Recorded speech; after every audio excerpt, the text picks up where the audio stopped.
Hey guys, Ben here from DirtandWater, and here's my GU Patrol. So up the front we have an ARB bull bar. I like them, they look quite aggressive.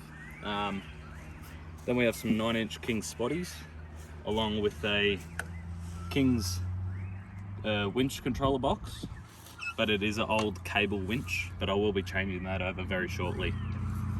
Also to have this hinge here for when you go through water crossings, so you don't lose your number plate.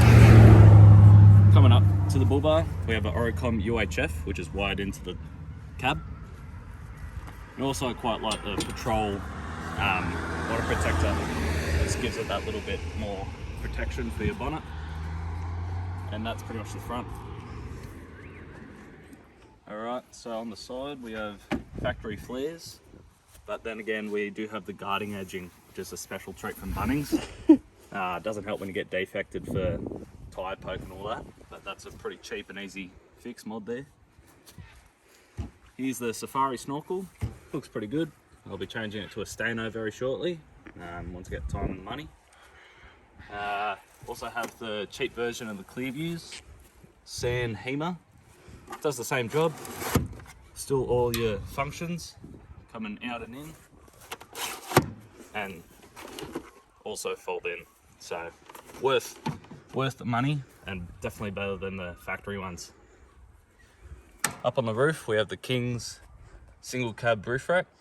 With that mounted is a 41-inch light bar from XTM. Pretty good, lots of spread on it, and yes, it does get a bit of glare off the bonnet, but what can you do? It's on the roof and white bonnet says it all.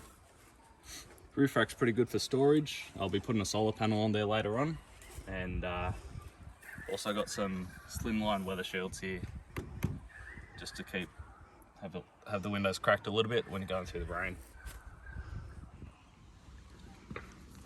So coming a bit of rubber.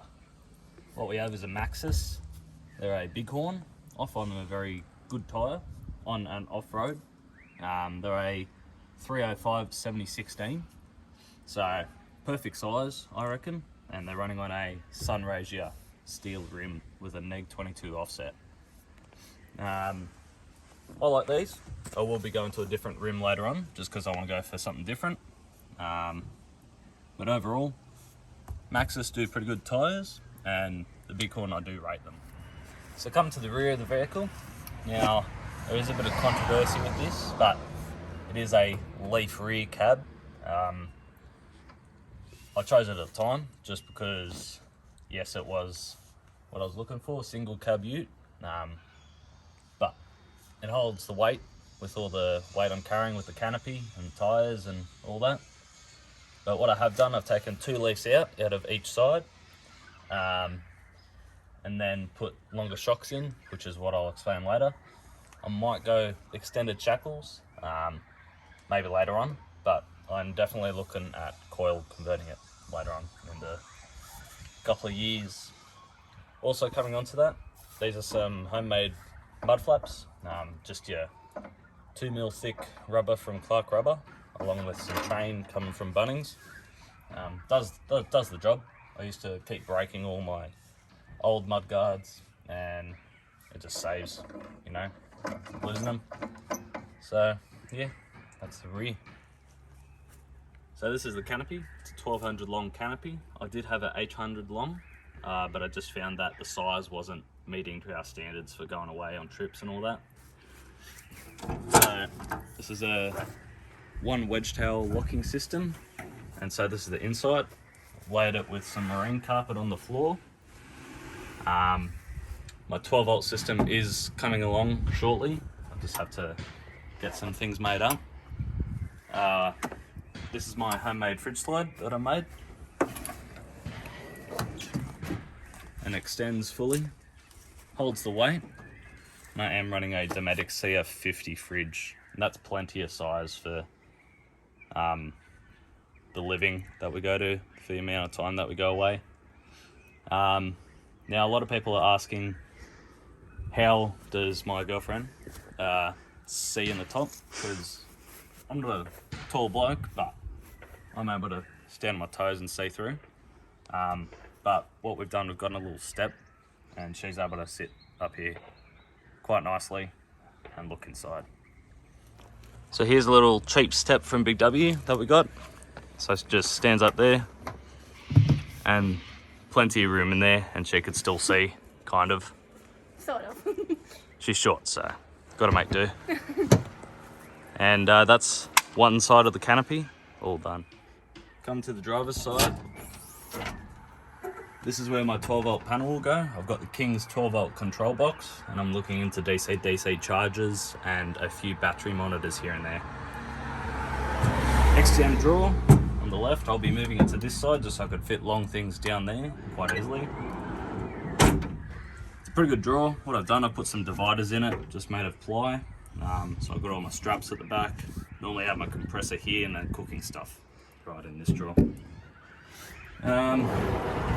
What's good about these canopies, if you're not tall enough or you want the doors to be taller, you could adjust them on both sides just by adjusting these gas struts, the height of them. So that's really good, I reckon. And yeah, that's the canopy. It's still a work in progress, but we'll get there eventually. So coming into the cab, it is a single cab, obviously. Very nice and cozy on the inside. Done a few little extra bits here and there, but so far the most important thing is a drink holder. It's custom made, just fabbed up a little bit in the workshop and suits my needs. Fits about any cup holder, so if you need any, just give us a ring and we'll try and hook you up with some. Seat covers, they're Cat, absolute comfiest seat cover out there. Wipes off anything, all the mud, all the shit on there. Very comfy, and I do like the fabric on these. They're quite a nice feel to them. This was a 3-seater in here. So I had the bench seat over there, and it was pretty much just like a little middle seat there. What I've gone and done is I've switched it to a single bucket seat on that side, and then I've put in the Waco center console fridge. Pretty good little fridge. Keeps things cool when you're out on the track. Put sandwiches in there, put drinks, whatever. And I highly rate them. Pretty good money, and it also heats up your food as well. Also, for a little bit more power, I've put a little power bank on the side here, just wired up to the ignition. So when that's turned on, everything else turns on. And yeah, we'll talk more. So coming onto the front, we also have a King's heads-up display unit. Helps pretty good, especially when you go different tyre size. Obviously, your tyre speed will change. Also have a nice dash mat. I do like dash mats, especially seeing as it's a Patrol. Most of the dashes on these are all bubbly and all that. I've seen from experience being a mechanic. And yeah, so try to keep things tidy in here. I'm a bit OCD about keeping things clean, even though it's a full drive, but what can you do? Can't change yourself. So yeah, at the moment I've got a boost gauge just sitting on the dash, a little bit dodgy, but I'll be getting a pod pillar soon. Having an EGT, boost and water temp, 3 main things really. Because I can't see out the back for my canopy, I will be wiring up a reverse camo to the mirror when I get my tray done. And yeah, that's pretty much the interior done. Pretty comfy. A lot more space with the 2 bucket seats instead of the bucket seat and the 3-seater. So yeah, inside done. Right, so suspension. A lot of people are wondering how I get so much flex, or the amount of flex out of a Leaf rear. For the front, it's on a 4-inch lift, Dobson spring, and then I've got the Superior shock. That is running a 7-inch shock, so it's about 12.5 inch travel. So flex is pretty good at front. I'm pretty happy with it. Maybe in the future I might go X-Link, but does the job for now. And sway bar links, I've gone with a 4-wheel drive safe, extendable up to 6-inch. So previously I did snap my sway bar links, which wasn't the best driving home. Bit of scary feelings and all that, but what can you do? You're having fun. As we go to the rear of the vehicle, we have a Dobinson 5-inch shock. I can't really remember how much travel it is, but it's enough. And with the leaves taken out, it does flex quite good. Last thing about engine mods, haven't really done much, but one thing I did get done for, again, defect, was exhaust. It's got a 3-inch exhaust, so what I had to do is put in a slight muffler there, and it ends just after the rear diff, just there. So, bit of a dump. 3-inch all the way through, except for that muffler. Engine-wise, I haven't really done much. Just maintained it, really, and nothing for power. I don't really want to blow it, because it is a ZD30, if I didn't mention that already. I'm pretty happy with it, and yeah, that's my rig.